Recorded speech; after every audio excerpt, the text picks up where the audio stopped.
what we have to recognize and what we have to do is we have to recognize a symbiotic relationship between material and social organization and the masses, right?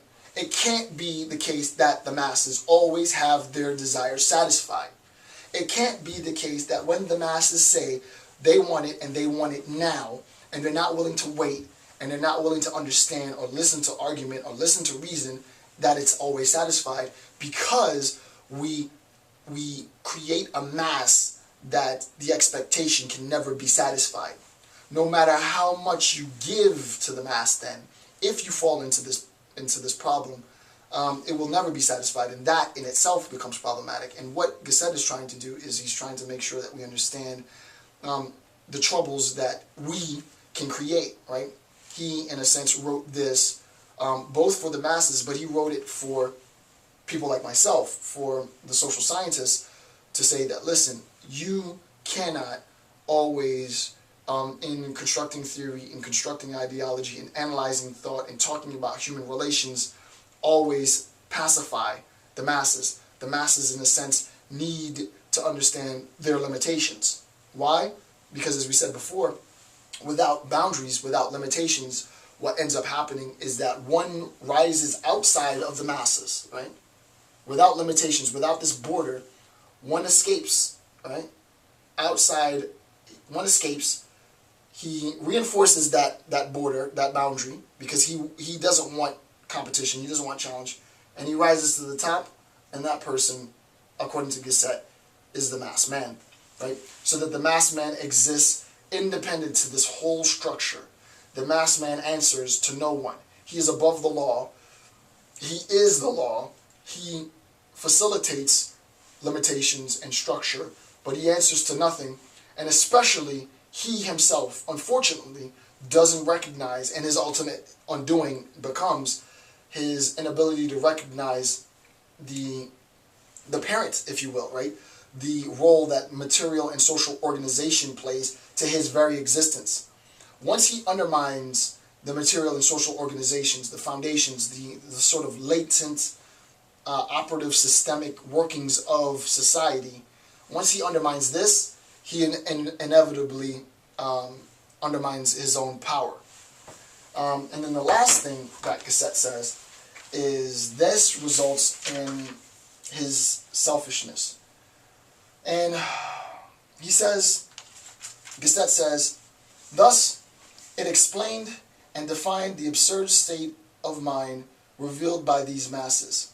They are only concerned with their own well-being, and at the same time, they remain alien to the cause of that well-being.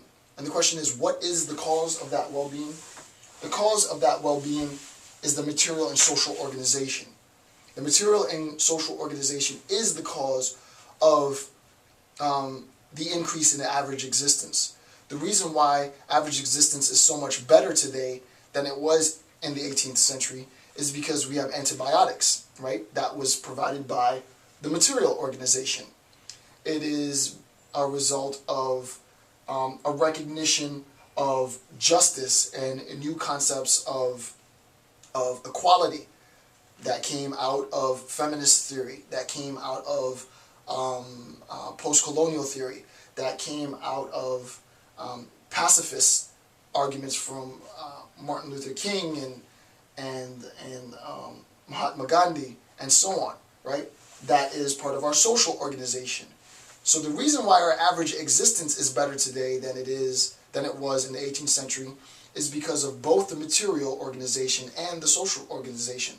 Without both of these organizations, if both of these organizations were to collapse, if the support was to collapse, this whole structure would collapse. And with that collapse would be the collapse of the mass man. And ultimately, what ended up happening for Adolf Hitler, and the reason why his regime failed, was because he did not pay specific credence to, I don't know another way to say it, but it's true, he didn't pay specific credence to the intelligentsia, right? So the greatest minds fled Germany, right? There was a brain drain. And once the brain drain left, most defected to other regions within the West. Some came to the United States. And that brain drain led to his demise, because you can't rule just on fair. You need people who are interested only in serving the needs of the masses, right? And that's what a good parent does. We try to facilitate, we try to serve the needs of the masses, but there has to be a limitation. And with respect to Gasset, it's important for him that we recognize that all of this is made possible by the material and social organization. The last thing then that I want to do is I want to define how he defines revolt, and then go through and give all the characteristics of the masked man, and that will be the conclusion of this section. So, Gasset, in my version of the book, he defines revolt on page 57. And on page 57 he says the following, or revolution, he defines revolution on page 57. He says, revolution is not the uprising against a pre-existing order, right? Revolution is not the uprising against a pre-existing order. It's not like a paradigm shift, right?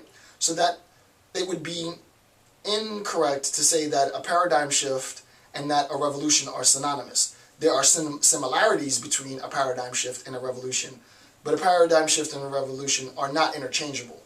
So, revolution is not the uprising against a pre-existing order, but the setting up of a new order contradictory to the traditional one.